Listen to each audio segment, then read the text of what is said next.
today, and Leslie Albright is a master naturalist from Corpus Christi and Oasis County and Secret Lives of Native Plants.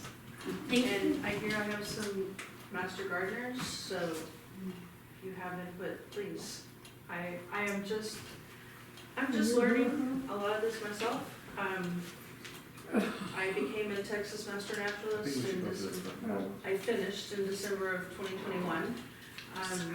I did plant studies as part of my training, and Chad Huckabee, one of my favorite things he ever told us was you can eat anything once.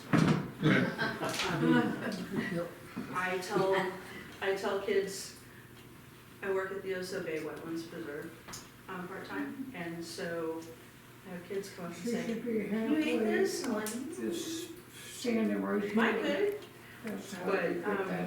I tell everybody, When you got this building, just because somebody tells you you might eat it, I'm sorry. you don't necessarily take their word for it. Do your own investigations. So I decided when I first started talking to Pam about doing this, I was wanting to revamp the herb garden and make it native herbs, because I noticed that there were quite a few that weren't native to Texas. The more I started thinking about it, the more I realized that really we don't have to stick with herbs. We have lots of native plants that have lots of different qualities. So, the secret lives. A quote from Edible and Useful Plants in Texas in the Southwest, a practical guide, by Delina Toll. Can you speak up a little, Leslie? Sorry. The wind's, There's the wind. Yes, I was fighting the wind all the way here. For thousands of years, the science of botany has been closely aligned with the study of the healing properties of plants. In fact, the botanist and the healer often were one and the same. The importance of being able to recognize the healing herbs formed the basis for the earliest systems of plant classification. Often plant relationships were based on the active principles of plants as demonstrated by their therapeutic actions. I think something that's really important to point out, I know we're in a house that belonged to somebody who was called Doc, but wasn't a medical doctor.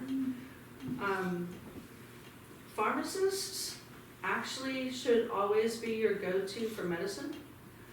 They know, they may not be able to diagnose you or your condition, but if you go to them and tell them what your condition is, they are more likely to be able to tell you which medications would be helpful or harmful. In Europe, actually, you don't get a prescription from the doctor. You go to the doctor and the doctor tells you what's wrong, and he writes it down, and you go to the pharmacy and they tell you what you're going to take. A little bit of a soapbox. It's a really good idea to always make sure that your pharmacist is the same for all of your medications. I know sometimes you're out of town, something happens, obviously, but for the medications that you take all the time, it's better to stay all in one pharmacy, just because that way the pharmacist can catch interactions that the doctors usually miss. Okay, now step off that soapbox. Very good, thank you. Yeah. Stop! The information that I'm about to give you is by no means definitive. I'm taking other people's words for what these plants can do. And science is finding daily more information about everything. So use caution with any natural remedies. Remember, arsenic is natural. If you really want to freak out, you know, when you eat apples and everybody tells you, oh, don't worry if you swallow the seeds, and it's like, well, if you eat the seeds. So, back to Chad's, you can eat anything once. So what are native plants known for? A few things. They're drought tolerant, mostly because they have a much deeper root system than the pretty ornamental plants. They're used for food, not just by us, but by tons of different wildlife.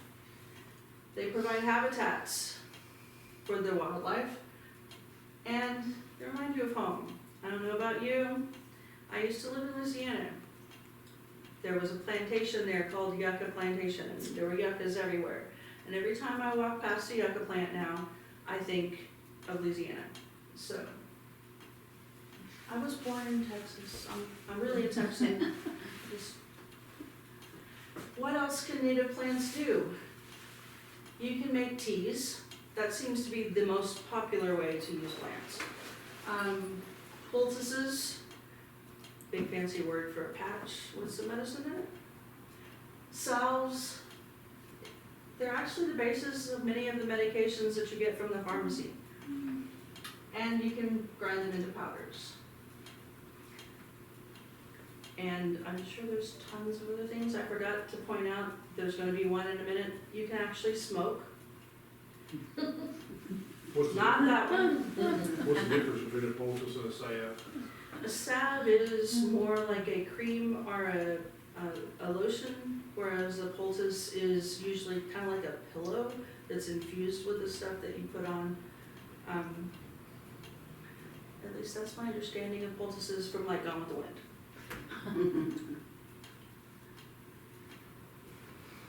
Most of the plants that are mentioned today can be used broadly for inflammation, headache, and as antioxidants. That seem to be across the board, just about everything.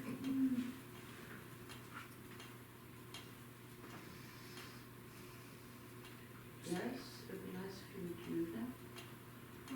What's the third word? Antioxidants. Oh, There we go. All right, these are not in alphabetical order or any particular order. I'm not that organized, sorry. So prickly pear. You know you can eat them. Everybody likes nopalitas, or has at least heard of them. If you peel the pads, you can use the inside of the pad as a poultice. Or for like wounds, burns, kind of like aloe vera, you know, if you break one off. The juice of the fruit, and I had to give you one of the little details that I had never known until I became a naturalist. The prickly pear is not the red thing. The cactus is the prickly pear. The fruit is actually called a tuna. Oh, I don't know why. It doesn't look like a tuna, it doesn't smell like a tuna. I don't know. I just know that when I was at the Nueces Delta and was supposed to be teaching kids about the prickly pear, I was told that they were tuna. But you can use it externally to treat warts. And a tea from the young pods can help with lung issues. Again, a lot of this is coming from folklore and been passed down for generations, copied, misprinted, misunderstood. This is the one time I'm not gonna be like LeVar Burton. One of my favorite things, he's always, but you don't have to take my word for it. In this case, please. Don't just assume that because I said you could eat that there's a whole lot of stuff that goes into it. In fact, the tunas have really fine, little bitty thorns Yeah. that you can't really see. Mhm. Because, you know, you're talking with kids and you say, okay, you know, you're not supposed to touch these. And you're looking at all of the points that stick out. And I was like, you're not supposed to touch these. Oh, Touch no. the top of it. Oh, I no. was like, okay. But you do have to do some oiling and some skinning and make sure you get all of those little bitty things that you barely see off before you use them anyway. Leslie, Mm-hmm. just a trivia point. If people have been in the Water Street Oyster Bar in Corpus Christi, there used to be a big sculpture in about the middle of a prickly pear that was blooming and had the red flowers, the tunas on it, and it was in a large base that was the chicken of the sea tuna can. Okay, So so there's that got, was the correlation between the two. Okay. that's a great correlation. Frog fruit. This is When I say a little bit. a great ground cover. I'm not sure where they get frog, but anyway. It's one of my favorite, She oh, does. thank you. I planted like $50 worth of these in the fall. And it's like, supposed to look like the eye of a frog. And the deer plucked up every single one of them. Oh, They're supposed to be deer resistant. And I really thought it would work, but it is a beautiful ground cover if you don't have deer. Wow, okay, good to know. Again, a tea. You can use it to treat hookworm, fevers, coughs, colds. This is a plant that you can smoke to relieve coughs. Not sure I want to try that. Seems to me that smoking would make you cough more, but, and the juice of the root can be used to treat gastric issues.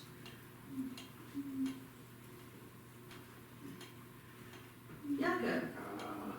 So, if you've ever seen these, when they're, after they've bloomed and they make the fruit, and it looks almost like a cucumber kind of hanging. The flowers and the fruit, the inside of the fruit, are edible raw or cooked, and they're high in vitamin C. You're not supposed to eat the other parts. And it's recommended that it's just the petals of the flowers. The inside part of the flower is really bitter, so you wouldn't want that.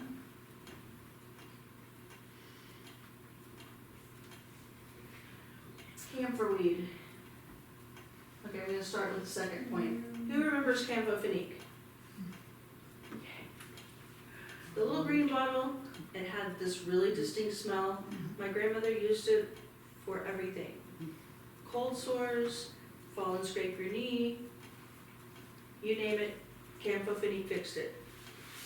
And it lasts forever.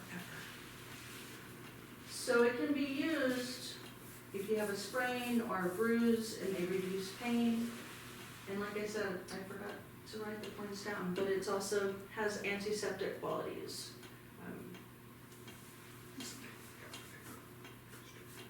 And if you rub the leaves of the camphorweed or the camphor daisy, either one, you rub it and smell it, it takes you right back to that little green bottle.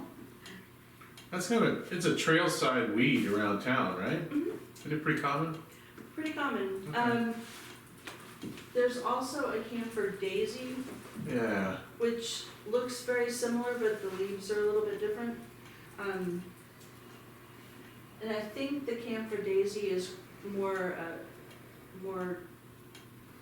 brackish, like it likes to be okay. where there's a little bit of salt water. They're really common at the Delta. Right. Thank you. Thank you. Buttonbush, this is my new favorite plant. That's a cool one. It bloomed, we had a bunch at the Oso and it bloomed. And I thought to myself, you know, it kind of looks like a COVID thing. Yeah. And then we had a field trip with like 5th graders, and I was telling them, you know, you need to smell this, check out this really great plant. And this kid goes, it looks like COVID. Yes, okay. You can use, I assume, to make an eye wash, you would first make a tea and then wipe and use that to wash. And then you can use it for fevers and antidiarrheal. Natives use the bark, they would chew the bark for toothaches. So it has bark on it? Yes, it's a shrub, Okay.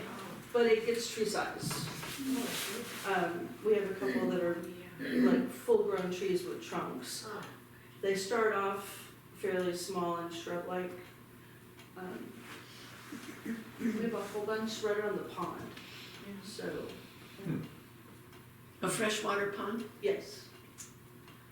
And they Yeah, really bush. use I wish, Memorial I Park. wish we had 4D because the smell, they're just amazing. URO. There are a number of different types of URO. We have actually, I believe it's the white arrow in the yard labeled here. It can be used as a diuretic to fight infection and for muscle spasms.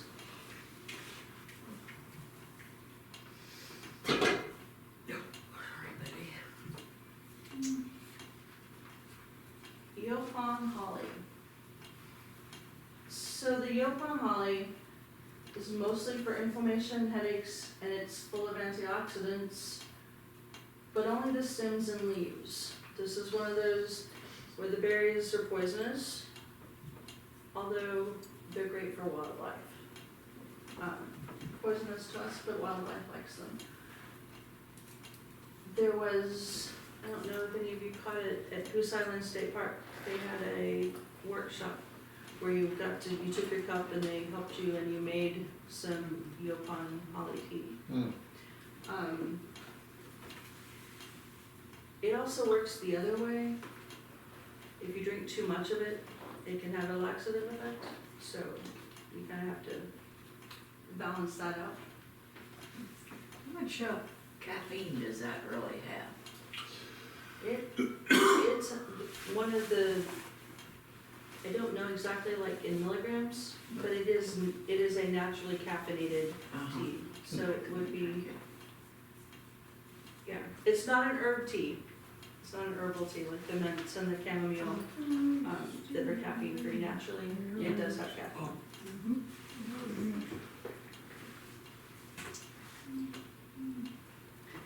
Mealy blue sage. It's a lovely plant to have in your yard. It's beautiful. You can use it as a wound and burn remedy. It's good for toothache, gum disease, anxiety and depression, quite frankly. Just about any wildlife or wild plant or even a cultivated plant.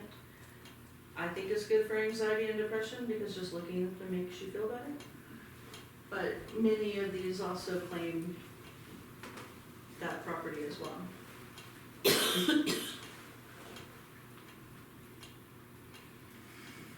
Dollar weed. Now, the definition of weed is a flower that is not where it belongs. I've also heard that weeds are in the eye of the beholder. To me, dollarweed fits the weed bill because you can't stop it. Once you get a little bit, it's everywhere. But it is also good for inflammation, and I just went blank. Memory. It's a memory stimulant, so Nice. maybe I need some so I can remember Well what played. anxiolytic means. I think it's, I'm not sure, I'm not gonna guess. Sorry. So, Is that common around here? Oh, yeah. Yeah. yes. I I've heard don't there's, usually see the flowers, but they call it dollarweed because it's about the size of a silver dollar. Oh, okay.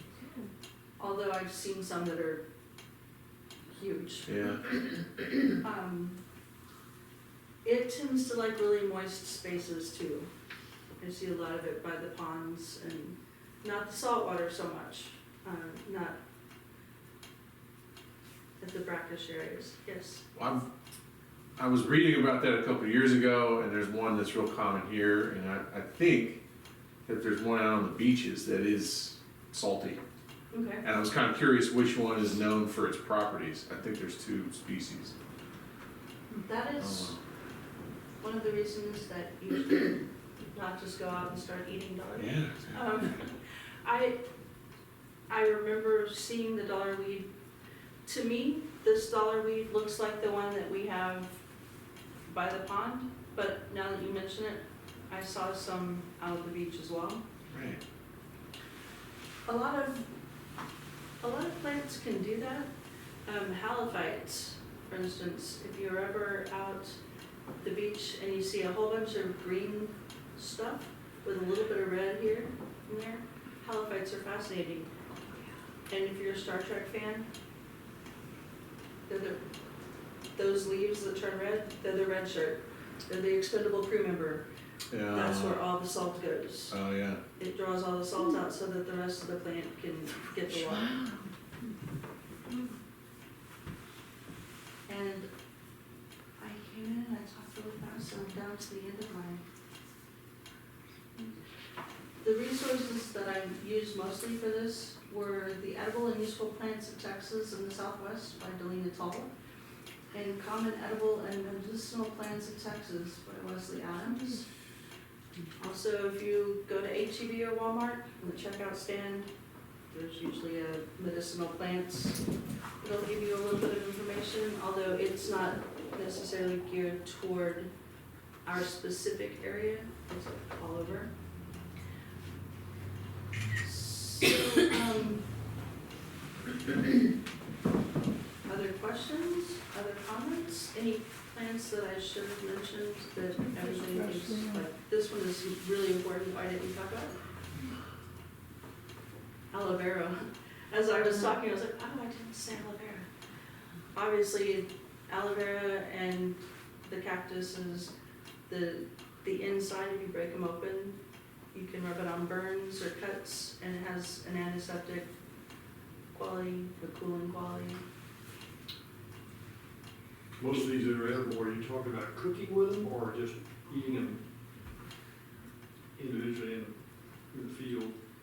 Most of them you can eat, just eat. Most of them taste better if you cook them or add them to something else. There are a few that if you don't cook them first, they're really hard to digest. They get, well, for instance, parts of the cactus, you really have to kind of cook that first if you're gonna eat it, because you have to get rid of all the little pokey things, which are actually the thorns on a cactus are actually the leaves. Hmm. The pad is the stem, and all the thorns are actually the leaves, and that's how it doesn't lose so much water, it keeps all its water in. There's a place in Fort Davis, the Chihuahuan Desert Research Institute, and they have a cactus garden there that it looks like something from other planets. And that was where I first found out that the spines on cactus are leaves that just over time transform themselves to be more resilient in the hostile environment of a desert. And I thought, wow, I didn't know that.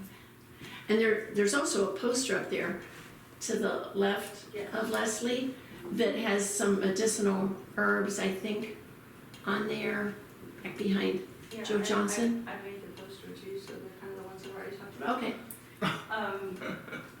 The greenbrier I did not put in the presentation, because I haven't really, I don't recognize it as something I see a lot. I mean, it is native here, but, greenbrier can be used for muscle cramps, rheumatism, stomach troubles. And in answer to your question, I really think most of the medicinal uses of these plants come in the form of steeping the leaves or the stems in warm water, making kind of a tea. And then you can either use the tea as a drink or as a liquid that you pour over a sore or something. And if you've got a better answer, I'm hoping. has anybody concocted some here in the group?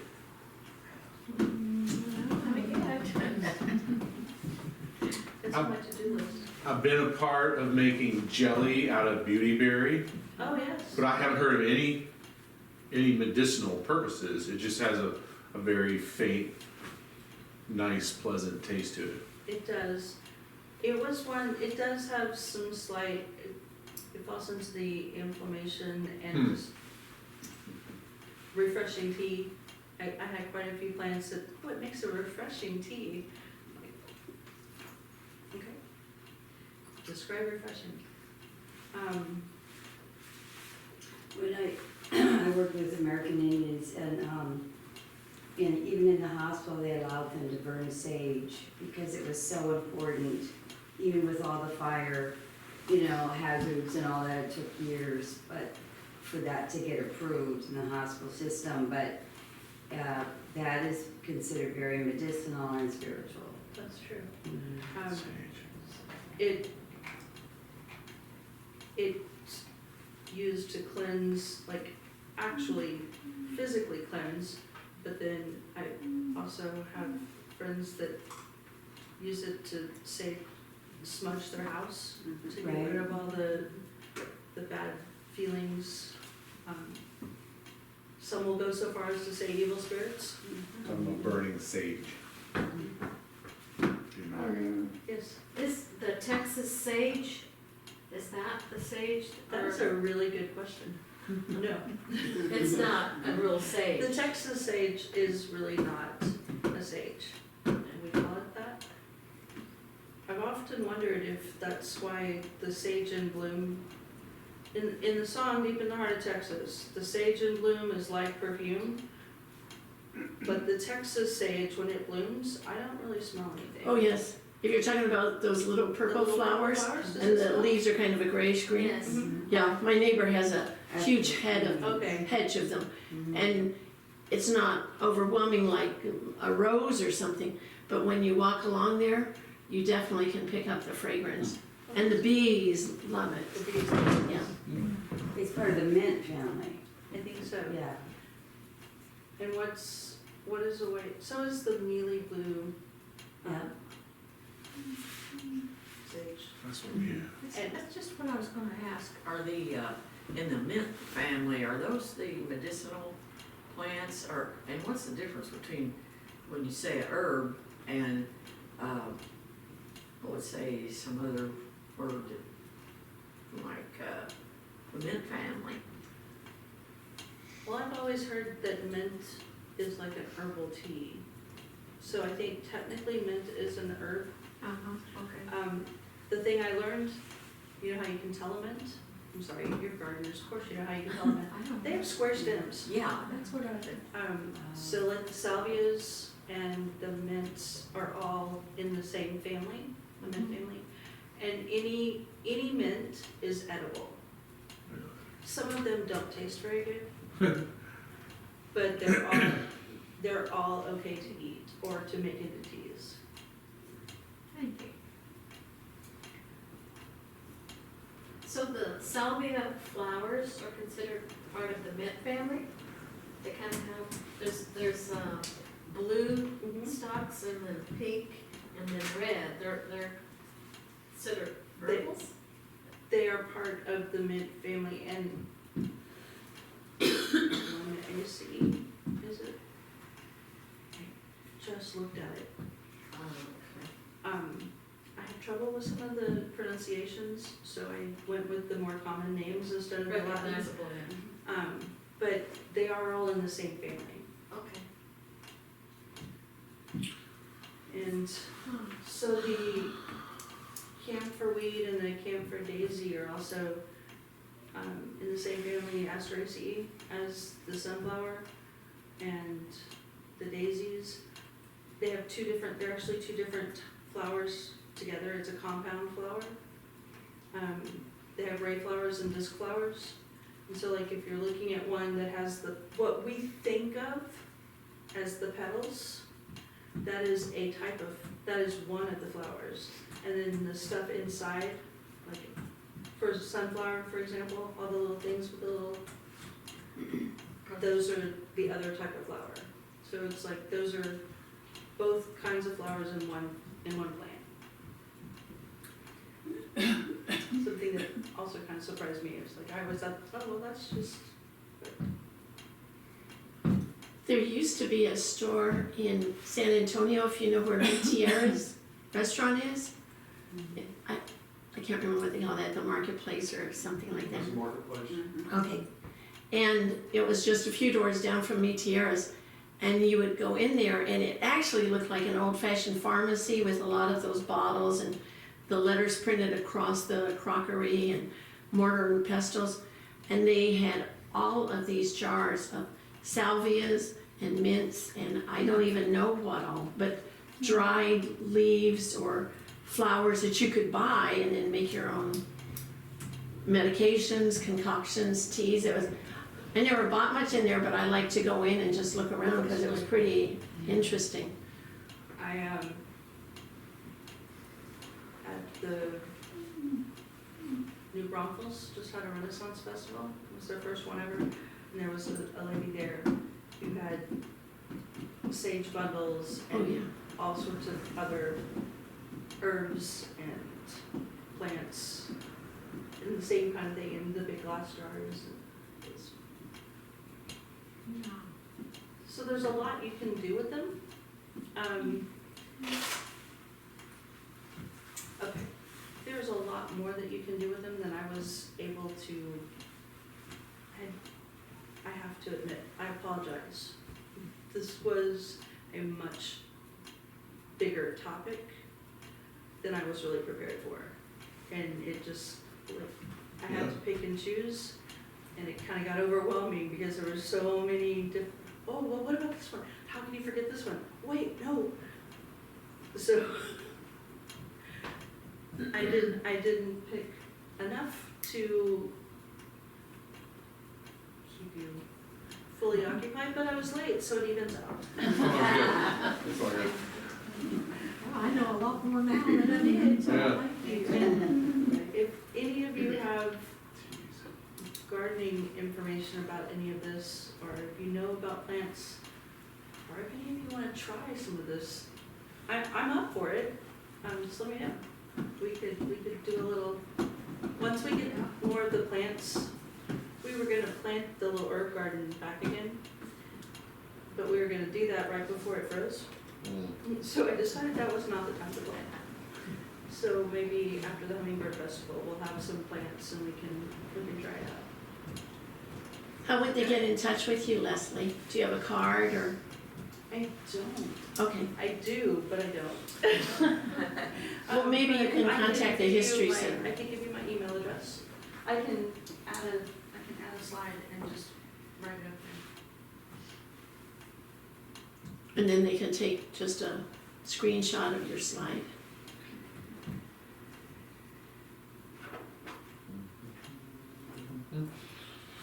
So last topic was the salvias. Yeah, We have, yeah, I think, probably 4 salvias in the yard. that's good though. And she had the one up that was, it's in your pretty pot in the back. Yeah, Green and dark blue pot, and has blue flowers. wow, That's the last one she had, yeah, in the presentation anyway. I didn't know they're in the mint family. you didn't know, They're in the mint family. oh, yeah, Or mint is in the salvia family, or yeah. somehow they're all related. Your cousins? Cousins? A lot of the, yeah, That's a really good question. if they're gonna eat everything and then they, this is a They just look at me, you know. mint, I've even you called can them, eat it, you know, no, and they'll either tell me, Maybe. oh, it's not the time of the year. Are you with the Arbor Foundation? No, but I was coming to talk, and I got to wear my shirt. All right. This is the group that came to Rockport Yeah. and planted trees. I, It was in the newspaper, and it was like, hey, sign, go watch a tree. And I signed up for it. I'm a supporter of the Arbor Day Foundation, so I know the retreat Yeah. program that they have. And they send out annual magazines to show how many trees they've planted all over the world. In areas just like ours, you know, had a storm where they had forest fires or mudslides or whatever. Like storms I've heard give you, or tornadoes. And that's too bad. If you've ever seen a southeastern town hit by a tornado. Native nursery I've been to. Well, I'm from Southern Illinois, and that's Tornado Valley. Sure. There I am. Okay. Tough. So Leslie, So it's all right. leslie.albright.stmn But I'll tell you. at gmail.com. And that's my cell phone number, 361-537-7199. Please, if you call and I don't answer, it's probably because I don't recognize your number. Leave a message or send me a text and say, I heard you talk and I want to try something, just so I know who it is. No text found at that location. Excuse me. I had a question. Yes. What about the availability of all of these plants? Most Talking of them, about native herbs. The native herbal plants? they are readily available almost everywhere. There is a new, I don't know if you've heard of Tejas Nursery. It's a woman-owned, she's a woman veteran who's opening a native nursery in Kingsville. She has pop-ups around, she comes to different shows and stuff. But yesterday I had a friend go and pick it up for me. She had a deal where you could buy 20 different native plants. Oh, I got some frog fruit, like 4-inch ones. So I got frog fruit and the mealy blue sage and some other stuff like that. And there's a couple of other, I know there's a couple of other ones. That's just the one I know of that's close. Yes. And closer than that is the plant lady. She ordered my frog fruit for me, and it was beautiful. She's a good buyer. Yeah. And then we have our Master Gardener Spring Plant Sale, March 23rd. Thank you. I knew that was coming up. Yeah, March 23rd, and we buy a lot of plants from Native Nursery in Brazos, outside of Austin, which is fantastic. But that's 3 hours away, but they do truck it in and then we deliver it. But it really has been hard to find commercial growers of, at that scale, like you're talking small scale, but the plant lady will find it for you, and it is she finds quality plants. I just learned that, I was telling them, Oso growers just closed. So we're devastated about that. We just found out this week. So we used to get a lot of native herbs, but also Gills is opening. They have their own now herb, and he's really trying to get into that. I noticed on Facebook. Yes. They've been having a lot of native plant posts. Yeah, they know that people are sick and tired of, freezes and hurricanes and everything else, and they're, gonna really change their business. So, Thank you. yeah. I want to put a plug in for an app, it's called iNaturalist, Yes. and I use it when I'm out and I don't know what that plant is. I take a picture of it, and then it says, it gives a suggestion, March. or if, I just love it. I love it. 23rd. And if It was you, about 6 like, weeks if you're away, not sure at all, Uh-huh, but she you can just just told say, us "I that's don't the know," plant set. okay. and people The will Master respond. Gardener plant set. Yeah, isn't that And if cool? you think you know what Now I it is know and you're what wrong, it is. It's March 23rd. there's also probably a a simplified version of By the that. dome. It's called Seek. Yes. Oh, yes, my, Didn't try to go over here. It's a great app, okay, but it's based on a database of pictures. And so if you don't get just exactly the right angle, it won't recognize it. okay, So Seek is, when Seek is good, it's really good. When Seek isn't quite as good, it's really frustrating, but it's related to iNaturalist. It's like kind of made for, I think it was geared for younger kids at the Oh, beginning. I think they okay. were trying to make something easy for kids. oh, Because yeah, iNaturalist is a little intimidating when you're first starting out. yeah, it And I'm is. always afraid it's like that and eBird. I'm always afraid I'm gonna say the wrong thing and put the wrong thing in, and then I'm gonna have all these people, no, what do you mean? Sorry, I thought it was. I saw this plant, it was during the Hummingbird Festival, and I was over there hosting some, and it was at Connie Hager Sanctuary, and it was the most beautiful thing. I took its picture, and it was called the Ox Blood Lily, and it only blooms for 4 days, and there were none anywhere else. Oh, wow. And I was curious, well, where'd that come from? And I asked somebody, you know, we had all kinds of visitors that do Connie, and I asked somebody about it, and they said, yeah, she planted lilies everywhere out there. Oh, wow. You don't see them hardly, no, and that's the only one I've seen out there. Right. So, the native plant, your plant, are you doing that in conjunction with the Hummingbird Festival again? Or was that somebody else that did that? Yeah, there's, the Master Gardeners, Aransas group does the spring and fall, but we try not to compete with the Master Naturals group. They do the hummingbird. Oh, okay, so that But must they be the, get their plants at a lot the same places. that must be the Mid-Coast. Yeah. Yes, Yeah, That's right. okay. Y'all are kinda in the middle. yeah, we are. We find it for you. And you're Actually, we're pretty good about sharing, but the Mid-Coast kinda claims you, and we're kinda saying, but we're here too. You know, those milkweeds are so important for the monarch. Well, I was over at Connie Hanger and I said, wow, these are milkweeds, to that lady that does a lot of work in there. She said, yeah, they just came, they have been in a drought, we've had a drought, we haven't seen them in years. And that first real rain we had, that was just horrible, all these milkweeds came up. And they came up at the Goose Island too, that there wasn't any there before. And are they the native milkweeds? Yep. Yeah, that was gonna be my question. And Because the tropical ones are not good. Yeah, they are. although, I just started my Master Naturals class yesterday, and that expert, that's what he said, yeah, is that the tropical, and I didn't know that.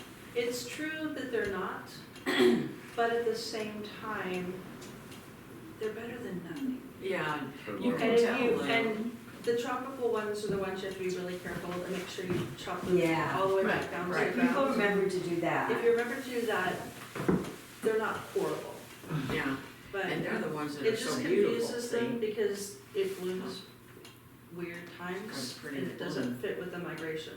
And Right. they'll stay here, so we don't want them to keep going.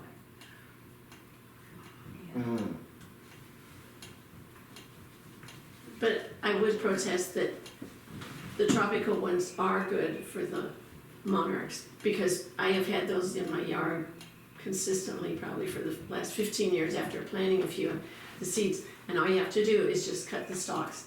Right. And then when the fresh stalks come back and the leaves, because we watch the chrysalis grow and develop, and the butterflies come out, and He said they won't make it to Mexico because that they carry a parasite from that tropical. I'm just Yeah. relaying what They're- he that's- said. They're, Is that, yes, they'll gorge on it, they'll eat it, but that they won't make it to Mexico. Which shocked me. Okay, it just shocked me because I grow them too. I grow tropical.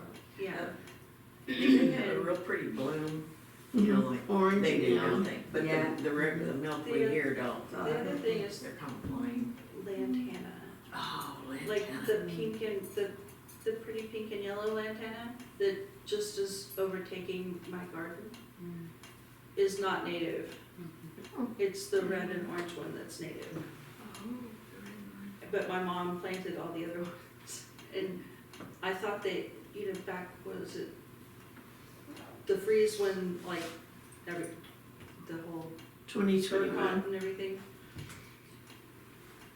I thought, oh, they're gone.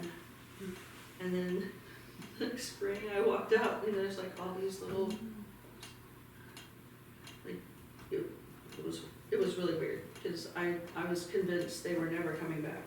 I think it was like a year before they did, but then they finally came back. Surprising, isn't it nice? I was reading this weather lore book, I got it at the library, and it said that plants, like a dandelion, if you're seeing dandelions, they're all puffy, you know, if it closes up, even during the day, it senses humidity, and it doesn't want to lose its little... You think that's true? I've never seen one. I'm just laughing because, you know, me with the humidity, my you hair know does it a too. dandelion. So I wasn't sure why they wouldn't want humidity, because it would make them puffier. Yeah, right, yeah, they don't wanna lose their little seeds, they Right. wanna keep them dry, windy day, Dandelion also you can make tea out of. yes. Yes. But it's so interesting, plants tell a lot about the weather. And orchids, did you know you can eat orchids? Mm-hmm. In Hawaii, they put orchids on the salad, and like you can actually eat them. Or nasturtiums, you can eat those too. You've seen I that? haven't been to Hawaii, but I have eaten nasturtiums and I've seen them in salads in nice restaurants. And they're very colorful. It's like all these things you never think about. Yeah, it's a treat when you get served something like that, it's exotic. It is. Thank you so much. Well, thank you, Leslie. I really appreciate your patience with me driving all the way from Corpus. I had to stop to get gas, so I was a little bit late start. Thank you. Oh, nice. We got to talk. I said we got to talk, we all like to talk.